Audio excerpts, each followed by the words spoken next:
A long-planned trip suddenly has Saudi Arabia's crown prince wading into the spiraling storm between India and Pakistan. The first stop was Islamabad. The red carpet rolled out for Mohammed bin Salman for a state visit where he promised $20 billion in much-needed investment. Pakistani security officials have been glowing. They see a chance to restore ties between the two Sunni powers to what they were before the former Prime Minister Nawaz Sharif refused to take part in the Saudi-led campaign in Yemen. Next, it'll be on to India, where the Prime Minister has vowed to avenge, quote, every tear from last week's worst-ever terror attack in Indian-administered Kashmir. At least 40 paramilitary forces killed in an attack attributed to an al-Qaeda-affiliated group based in Pakistan. Can MBS really play peace broker, as the Saudis claim? How far will the backlash go against Pakistan on the part of India after attacks had happened in the run-up to India's general election? We'll also look at how regional players are lining up, from Saudi Arabia's arch-rival Iran, which blames Pakistan for stoking militant attacks on its side of the border, to China, the last stop on the Crown Prince's tour. China, which stands by Islamabad. Today in the France 24 debate, we're looking at MBS's trip going from Pakistan to India. With us, India's ambassador to France, Vinay Mohan Quatra. Thank you for joining us. Thanks for calling us. Thanks for inviting. From Washington, Kamran Bokhari, director of the Center for Global Policy. Welcome to the show. Thanks for having me.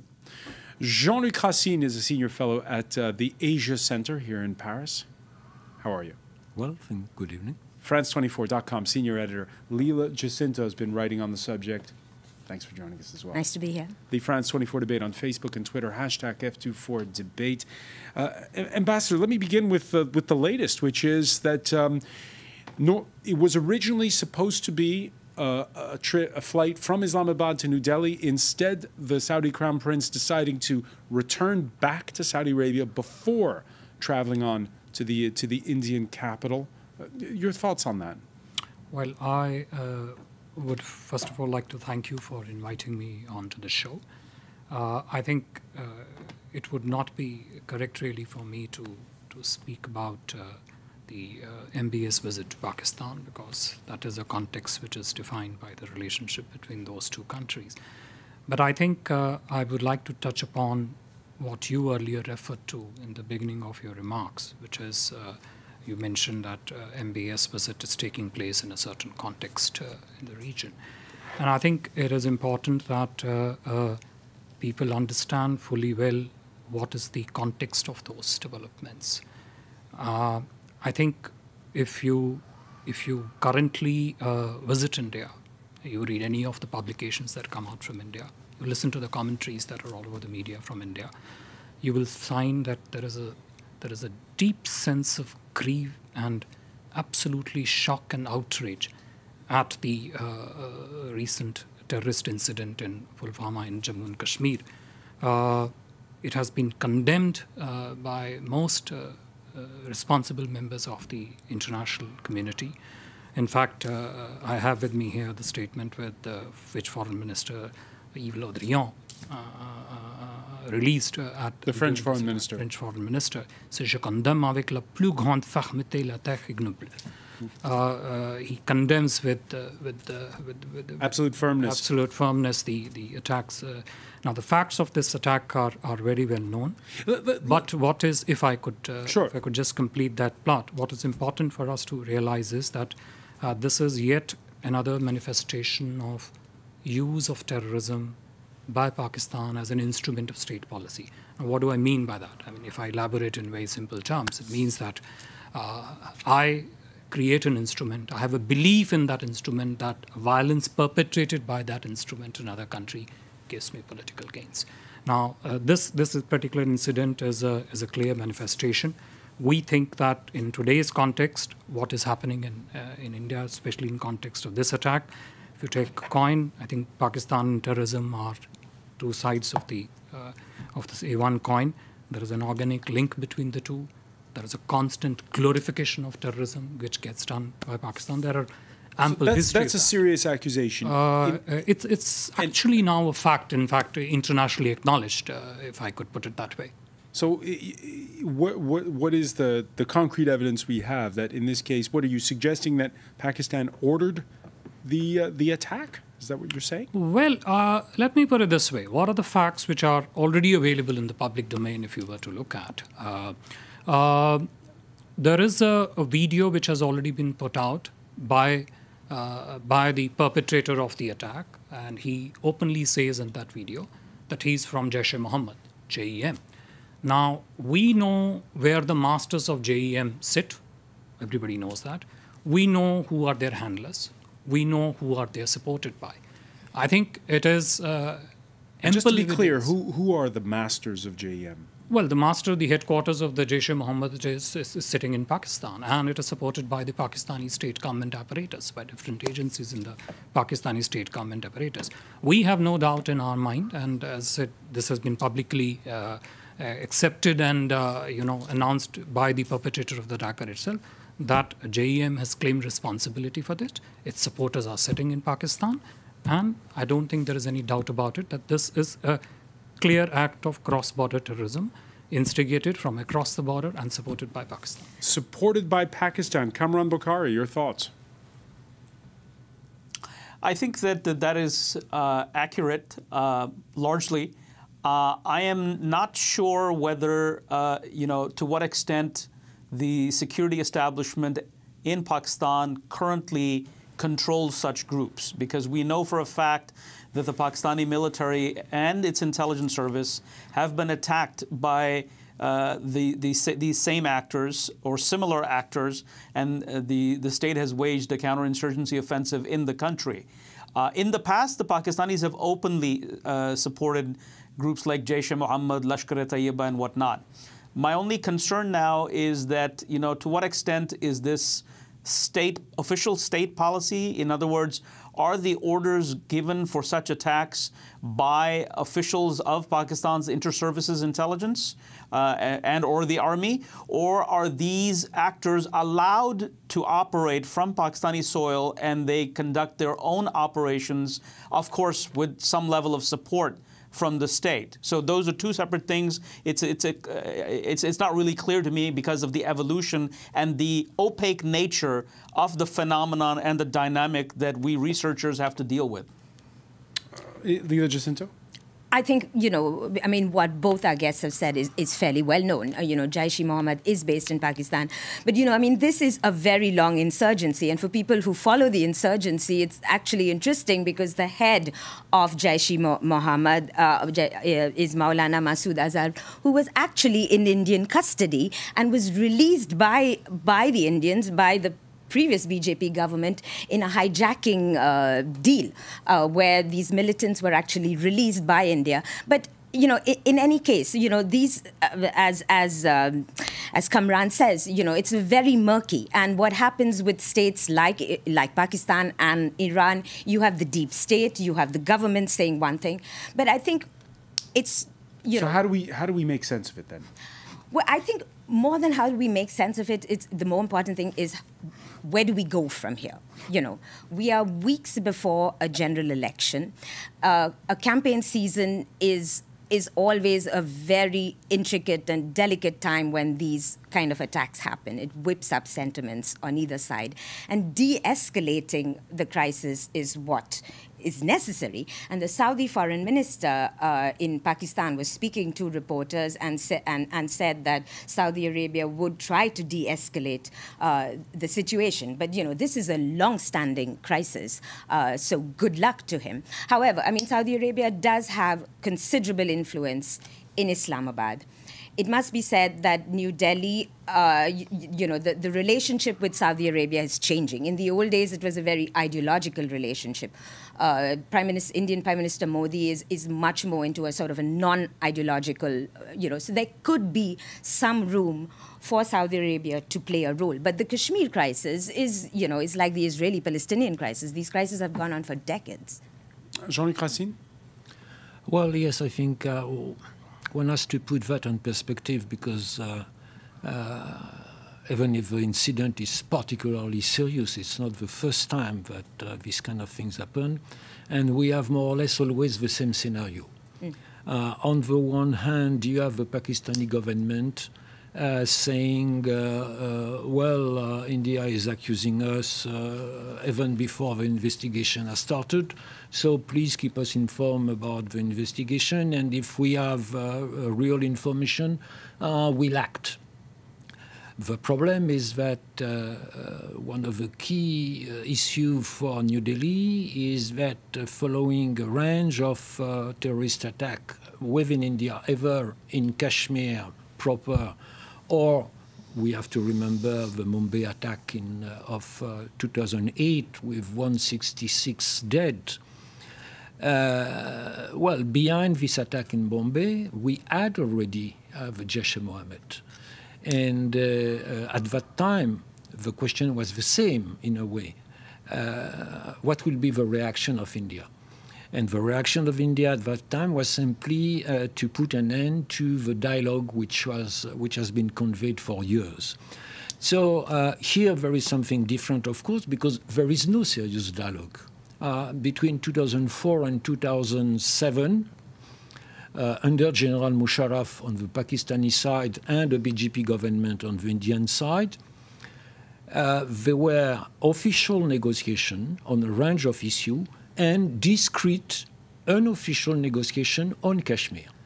And it seems that both sides were arriving to some sort of hypothetical compromise.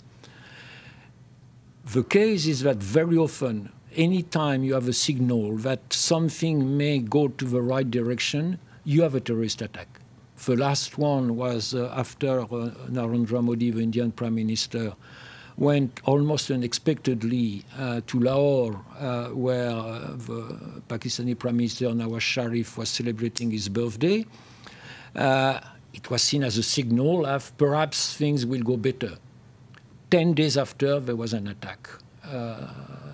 So how do you explain the timing this time around? You heard Leela talk about the fact that you've elections coming up in India. Is that what this is about? Here the timing is a little more difficult to interpret, because yes, a few days ago or a couple of weeks ago, the Pakistani Prime Minister and the Chief of Army Staff, General Bajwa, both of them in Islamabad said, we are for peace with India. But it was not exactly the same possible progress that we have seen in the past.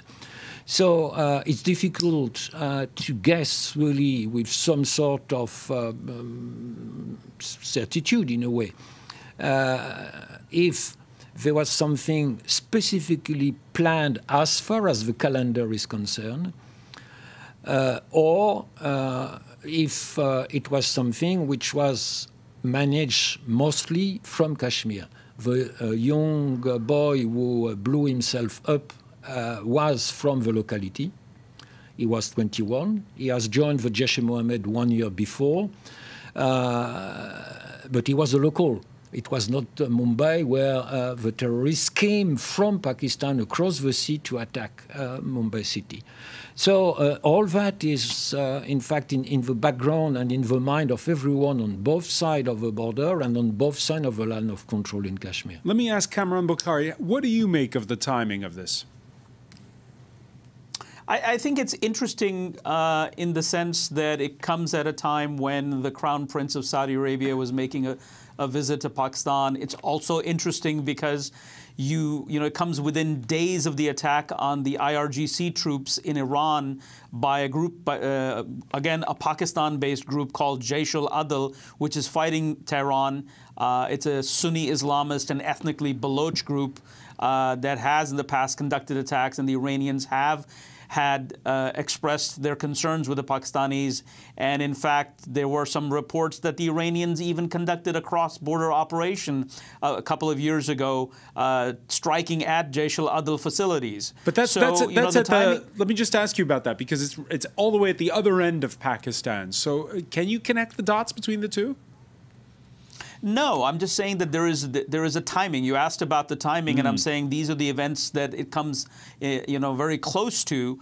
And sometimes, most of the time, look, we're dealing, what we know for sure is that, look, Jaish-e-Mohammed is not going to coordinate with Jaish al-Adl. It has no reason to. It has its own logic. We have seen Jaish-e-Mohammed attack in Pathankot, in the Uri military base in September of 2016. Pathankot was 6 or 7 months before that.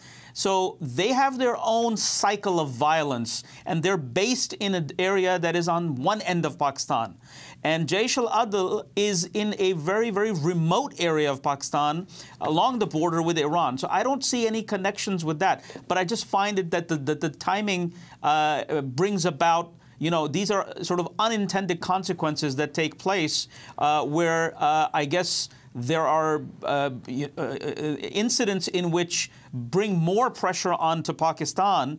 All of this is happening in the backdrop of the Afghan government complaining that the Taliban have enjoyed sanctuary in Pakistan. And now we're having negotiations, and those negotiations are complicated because of that. A few years ago, the Chinese used to have a problem that there are, sanctuaries for Uyghur Islamist militants in Pakistan's tribal areas. So when we talk about geography and we talk about the pressures that come, that's the context in which I'm speaking. So added pressure, very quickly before we go to the break, Jacinta, added pressure on Pakistan from several sides? Absolutely. I mean, the geography of this place is the fault lines are amazing. The Iranian, the chief of the Revolutionary Guards, actually blamed Saudi Arabia and the United Arab Emirates of funding these anti-Shiite groups that conducted the attack in Iran. And once again, the government sort of scaled back on that because you have the deep state and the government. But China, mentioning China, China is also a key player in this region. China has having a crackdown on its Uyghur Muslims, but it supports Pakistan at the UN as a sort of tool against India. So this is an extremely complicated region, and MBS sort of seems to think that he could just do petrodollar diplomacy in this area, and I'm not sure it would work here. All right, we're going to put that to the ambassador when we come back. Stay with us. You're watching the France 24 debate.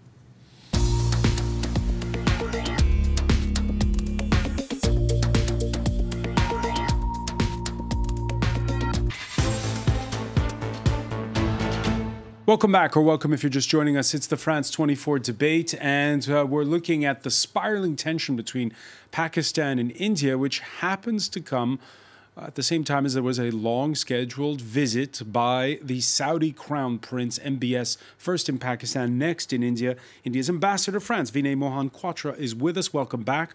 Welcome back as well from Washington, Kamran Bokhari, who is director of the Center for Global Policy.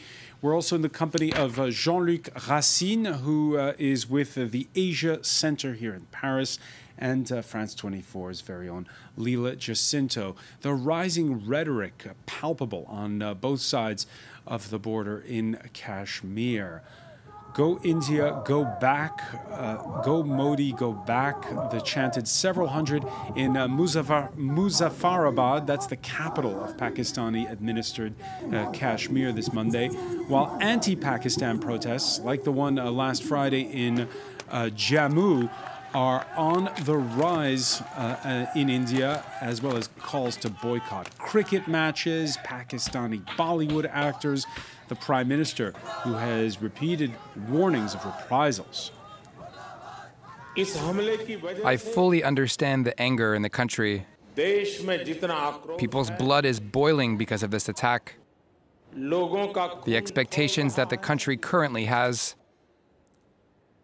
and the emotions to do something about this, are completely natural. We have given full freedom to our security forces. How far will it go, Ambassador? Will it mean some kind of cross-border incursion? Thanks. If you permit, I'll just like to come back to three other moving points which were made by the panelists prior to you went into break. One concerned with terror and talks. Other was the point which Mr. Bokhari made from Washington about connecting the dots in terms of terror incidents. You referred to Iranian incident, and he talked about connecting dots in that. And now the third point, which came across both from the panelists present here, was about the reaction, which is sort of going. So let me first pick up the terror and talks point of view, which I think is very important. I think if you go back 4 years, 2 years, 2 months, 2014 May, Prime Minister Modi takes oath of the government. And what is his first step which he takes? He invites all the heads of states and governments of South Asia to his swearing-in ceremony. Including Nawaz Sharif. Including Nawaz Sharif. The Prime Minister of Pakistan at the time. Then he travels to Afghanistan on a bilateral visit. And on his way back, he decides to make a stop in Pakistan. Again, goes across to the residence of Prime Minister Nawaz Sharif.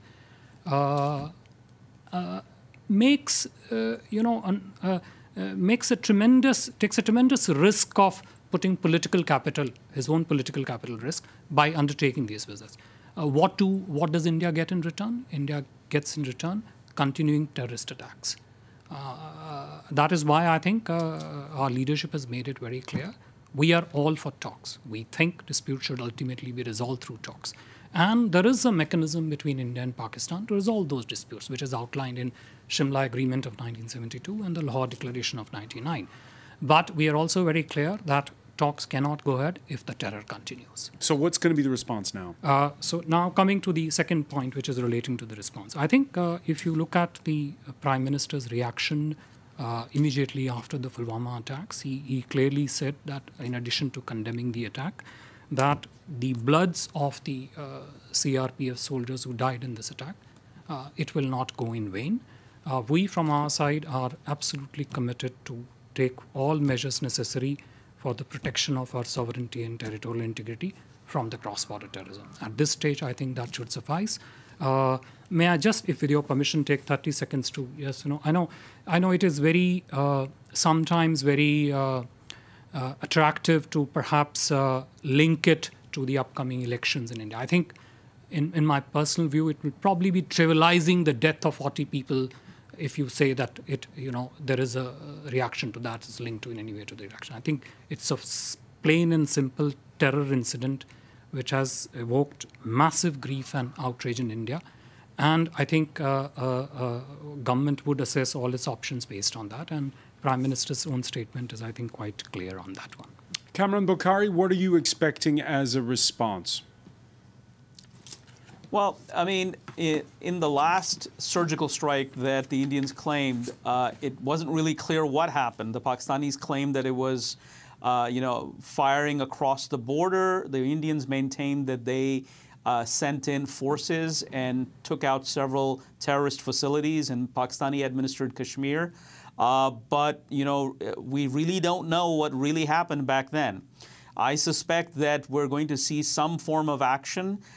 It could be a surgical strike. That will depend on how good the intelligence is. And of course, the Indians would not want to lose more lives in that process, much less trigger a broader conflict. So the question here is, what can India do to basically satisfy the need for retaliation and telegraph to Pakistan that it's not going to tolerate business as usual. But then the flip side is, does that unleash or a tit for tat, and where does that go? So that's the big question, and I think that something will happen. I'm pretty convinced of that. And with all due respect to the ambassador, I will say that while I agree with him about the atrociousness and the senseless killing of the CRPF personnel, but I think that domestic politics does play a role, and I think that the Prime Minister is under immense pressure, not just because of anger. That's there. It's definitely there. But there's also a domestic political compulsion, which means that we're likely to see some form of a strike. We don't know its details. And since we don't have a precedent, the only precedent that we have is what happened in September of 2016. And like I said, it never became clear what really took place. Jean-Luc Racine, your thoughts on that, going on what's happened in the past? Well, what's happened in the past may eventually be repeated right now. But for the time being, the government of India, the first step was just to cancel the most favored nation status for trade between India and Pakistan, but it's merely symbolic because the trade is almost nil. The Indian policy officially was we'll do our best to diplomatically isolate Pakistan. But as it has been already underlined, one, MBS is there. Two, the Americans need Pakistan for carrying on their talk with the Taliban. Okay, so let me ask you about this, because on Saturday, Donald Trump's national security advisor, John Bolton, he tweeted about his phone call with his Indian counterpart, and it was very strong wording. He said, Pakistan must crack down on JEM and all terrorists operating from its territories. Countries should uphold the UN Security Council responsibilities to deny safe haven and support for terrorists. When you have... we have that for 10, 15 or 20 years. That's nothing new. The Trump administration hasn't invented anything. But it's really the issue seen as I see it from India, which is it's difficult to know, as it was mentioned before, if really the Pakistani survivors were directly behind the attack. That's not really the only point. The point which would be theoretically easy to solve would be really for Pakistan closing for once and for good the jihadist factory, be they the Jaish-e-Mohammed or the Lashkar-e-Taiba. Both of them have leaders known for decades. Both leaders move freely in Pakistan, make public speeches, and this is the point which is not moving attack after attack. Kamran Bokhari, you agree? I do, and I think that there are two sides to sort of this entire dynamic. One of the things that we've not talked about is that the Pakistanis exploit a situation inside Indian Kashmir, which is that there is a disenfranchisement, or at least a sense of disenfranchisement and a sense of oppression. The Kashmiri people in Indian-administered Kashmir are very diverse. You know, there are obviously those who are sympathetic with Pakistan. We've seen video footage over the years demonstrating that. But then there are a lot of people who want to, you know, are not seeking any, you know, sort of extra constitutional step. They want to negotiate. They want to have some form of an autonomy. There are obviously those who say, hey, Kashmir should be independent of Pakistan and India, so that sentiment's still there. But there is, the point that I'm making is that there is an internal problem that these jihadist groups based in Pakistan exploit for their own purposes. And of course, Pakistan has interest as well vis-a-vis Kashmir, and Pakistan sees these groups as proxies to further that interest. So this is a complicated situation. So even if there was to be a crackdown, and we've seen the Pakistanis engage crackdown only to sort of lift it later on, the leaders, as my colleague was saying, they're free to go about making speeches, they're put in jail, then they're released, and you know this circus continues. But the bottom line is that there is something that Pakistan must do, which is to end this jihadist factory, and then the Indians have to resolve their own issue with the indigenous people inside Indian-administered Kashmir. Jacinto? Kamran has raised an extremely important point because, you know, when you're looking at Kashmir and looking at all the geopolitical players, what we overlook is the lives of ordinary Kashmiris. You know, this insurgency and this crackdown has been happening since 1989, and he's absolutely right. You know, the Kashmir is vast and diverse, and there were you know, the Hindu Pandit community has reduced.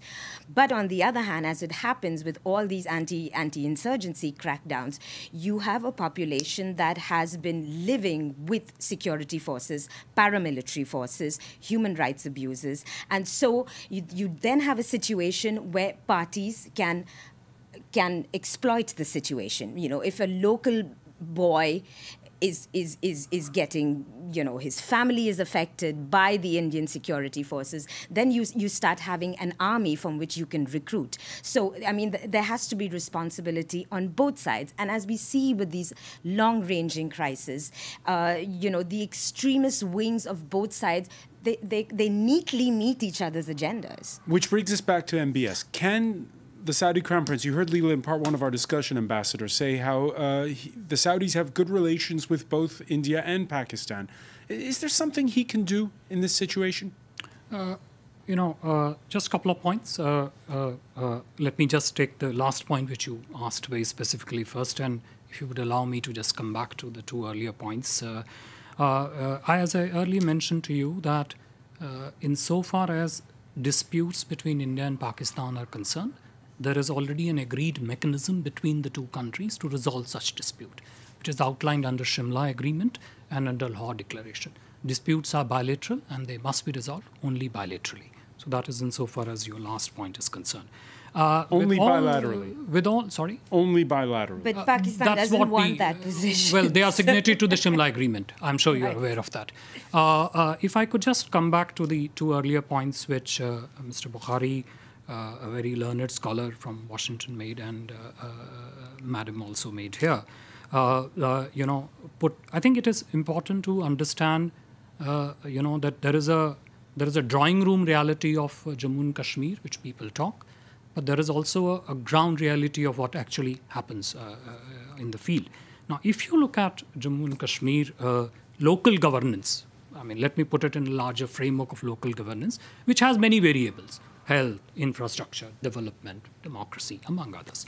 Now, if you look at that, our last local body elections, which is the most ground-level democratic form elections, they took place just last year. In 4,500 panchayat. Panchayat is our locus form of the governance. There were 25,000 candidates, roughly more than 5 million, close to 6 million people voted in those elections with a voting percentage of 75%. So these are the facts. These are not the imaginations or what we think is being happening there. This is the reality which is actually happening. Second point, which I think I must mention purely as a contradiction to what said, we strongly believe that Jammu and Kashmir is an integral part of India. On our side, as I said, there are local governance issues for which there is an established mechanism. We are not a banana republic which imposes government on the other people. We are not sure about the other part of Jammu and Kashmir, which is an integral part of us, but not in our physical control as to what is happening in that part of it. So I think that remains the state of the play on the ground. I could not touch upon one point relating to connecting dots, which you mentioned earlier, which Mr. Bukhari also mentioned. You will find that wherever you talk in our region of terrorism, you will find a dot linking it to Pakistan. You talk of Afghanistan, Afghanistan will link it to Pakistan. Talk to Iran, Iran will link it to Pakistan. Where did you find Osama bin Laden? Right in the backyard of Pakistan. Where did you find Al-Zawahiri? Found Pakistan. So, it's like an industry has a supply chain, a country has a supply chain. Kamran Bukhari, when we look at insurgent groups, terror groups, is it Pakistan you should be looking at or Saudi Arabia? Because a lot of the reactions on the hashtag F24 debate, the ire has not been directed at Pakistan, but at MBS. Are you referring to the Iranian anger? Yes, I'm referring to both Iranian anger and here in the West when they look at this story from outside. So look, I totally agree with the ambassador. That the state of reality over the last 2 decades, since the 90s, has been that Pakistan has been an enabling environment for terrorists of various stripes. It's no secret Osama bin Laden was found in Pakistan. Al-Qaeda, or the remnants of Al-Qaeda's apex leadership, is still in Pakistan. A lot of that leadership was eliminated, again, in Pakistan's tribal areas. We do have anti-India groups there. There's no hiding that. The Iranians are facing a threat from groups that are also based in another part of Pakistan. So yes, that is true. But at the end of the day, I think that the situation is very complex. What do I mean by that? What I mean by that is that the Pakistani state has to do something about these various groups. It has to impose its writ on its territory and cannot allow non-state actors to run their independent foreign policy, much less use these groups as instruments of foreign policy. There's no two ways about that. But again, I think that the situation has another side, which is that there's a war in Afghanistan. It's been going on for 40 years. There is a geo-sectarian battle between the Saudis and the Iranians that's playing out in places like Yemen, in Syria, in Lebanon, in Iraq, and even in Pakistan, as we've seen. The Jaish al-Adl is an anti-Iranian group. The Iranians allege that the government of Saudi Arabia is sponsoring them. We haven't seen any evidence of that, but such groups work to the advantage, even if the Saudis are not supporting them, to the advantage of Riyadh's foreign policy vis-a-vis Tehran. So there is a broader geopolitical context in which all these various non-state actors operate inside of Pakistan. If I just may, talking about the Saudi issue, this trip by the Crown Prince is his pivot eastwards, because he's faced a backlash after the murder of Saudi dissident journalist Jamal Khashoggi at the Saudi consulate in Istanbul. You are not going to hear anything about Jamal Khashoggi in the official channels, not in Pakistan, not in India, and not in China. So when you're talking about the anger on Saudi Arabia, there is an international opprobrium to the killing, and this is you will from the viewers. One of them said, for instance, because MBS was awarded the highest civilian honor in Pakistan this Monday. Does this highest honor to MBS seem gross after Jamal Khashoggi was brutally murdered and ripped apart? Nice one, Pakistan. Right, and it must be said that even Pakistani public opinion, the eastern border, India is quite a different issue, but, Imran Khan's government is not very happy because he's got to manage Tehran as well. So, there is real Pakistani anger or disquiet about Pakistan being used as a battleground for anti-Shiite groups in Iran. So, the Pakistani public opinion is quite separate on that. Also, the Pakistani parliament voted against Pakistan joining the Saudi war in Yemen. Pakistan plays a very big role in the Gulf security. So there is no public opinion that is so pro-Saudi Arabia. Of course, the Pakistani press has been playing up this visit, while as the Indian press is actually consumed with what's happening in Kashmir. So I don't think the MBS visit is going to get as much media coverage as it did in Pakistan, because, in India, there are a lot of different stories to follow. And as Pakistan's prime minister has himself admitted bluntly, Pakistan is hard up for cash. Social media in the country full of thanks, by the way, to Mohammed bin Salman. First, for the announcement of the release of more than 2,100 of its expatriates from Saudi jails, and that on the back of the $20 billion worth of business pledges from Mohammed bin Salman during this trip. That's double the amount of memorandums of understandings that had originally been anticipated. Very happy that you came here, because we have just signed these MOUs. And Pakistan and Saudi Arabia are now taking this relationship to a level which we never had before. A relationship where it will now be investment between the two countries, which will mutually benefit from it. We've been a brotherly country and friendly country to Pakistan, and we've worked together in tough and good times, and we will continue the same thing. Especially that Pakistan facing really great future today with a great leadership. Jean-Luc Racine, your thoughts listening to the Saudi Crown Prince and to the Pakistani Prime Minister? Well, it's exact that Narendra Modi has played the card of the Middle East or the Gulf countries since arriving in power, basically for economic reasons, because also there is a large Indian diaspora. Modi went to Riyadh. But obviously, the link between the Saudis and Pakistan is of a completely different nature. Because traditionally, the political leaders are going there when they are in exile. That was the case of Nawaz Sharif. The first trip abroad by Imran Khan was to Riyadh, and he explained why he was going first to Riyadh. Why we may have anticipated that his first trip would have been for China. And I can only repeat what has been said before. Pakistan is a very difficult financial situation. The Saudi had committed before 6 million aid, the Emiratis 6 million, billions. The Emiratis 6 billion as well. If the 20 billions announced today are confirmed, it would be almost the equivalent of what the Chinese are supposed to give, or to give. To invest. To invest. With strings. Yeah, it's not exactly to give in the so-called China-Pakistan economic corridor.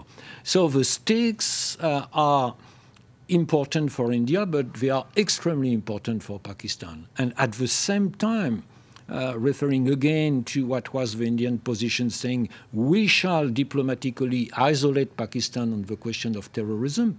Well, the visit of MBS, in a way, is in contradiction with that, because Pakistan, for the time being, is not isolated.